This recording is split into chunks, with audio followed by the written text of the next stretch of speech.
नमस्कार, news portal to the पर आपका स्वागत है। बीजेपी के कोटे में गृह मंत्रालय आया है। सम्राट चौधरी उप मुख्यमंत्री है, उन्हें गृह मंत्रालय सौंपा गया है।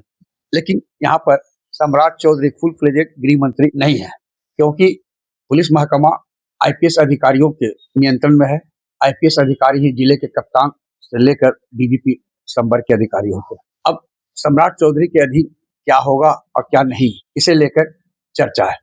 क्योंकि नीतीश कुमार अपने शासन के जब से वे मुख्यमंत्री बने हैं, गृह मंत्रालय के लिए उन पर कई बार दबाव पड़ा कि आप सहयोगी भाजपा को दे, लेकिन वे नहीं माने। क्योंकि माना जाता है कि नीतीश कुमार आईएएस आईपीएस की बदौलत ही, यानी ब्यूरोक्रेसी के बदौलत ही सुशासन लाने में सफल रहे थे। ये अलग बात है कि वही ब्यूरोक्रेसी बाद में बेलगाम हो गया और जनता से दूर होते चला गया। इसका असर विधि व्यवस्था पर भी देखने को मिला है। अभ्यानंद जी जब डीजीपी आए बनकर, एडीजी हेडक्वार्टर, उनका जो कार्यकाल रहा बतौर एडीजी से लेकर डीजी तक, तो सुशासन की छाप छोड़ने में सफल रहे, जिसका पूरा श्रेय नीतीश कुमार को गया। लेकिन पर्दे के पीछे वो आयरन मैन पुलिस में थे, वो अभ्यानंद थे।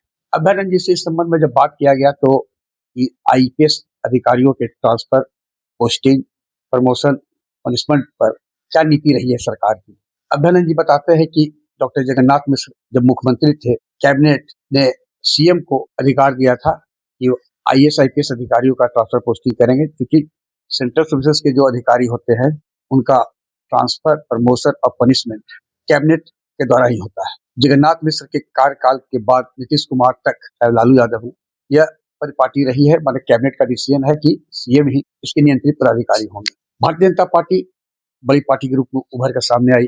पहला था कि सीएम पद के लिए नीतीश कुमार पर दबाव डाला गया, लेकिन कई दौर के बाद भी नीतीश कुमार नहीं माने और अंततः आखिरी क्षण में भाजपा ने सीएम का पद तो इन्हें रहने दिया नीतीश कुमार के पाले में, लेकिन गृह विभाग लेने में भाजपा आला कमान सफल हुआ। इसलिए चाहे राजनीतिक दबाव हो या जो भी कारण हो, यह कटु सत्य है कि नीतीश कुमार, यदि आज भी कोई पूछे कि गृह मंत्रालय वे देने में बहुत सहज थे, ये पूरा क्या से उनके जानकार लोग बताते हैं कि नीतीश कुमार ने अनिच्छा और असहजता के बाद ही यह निर्णय लिया होगा।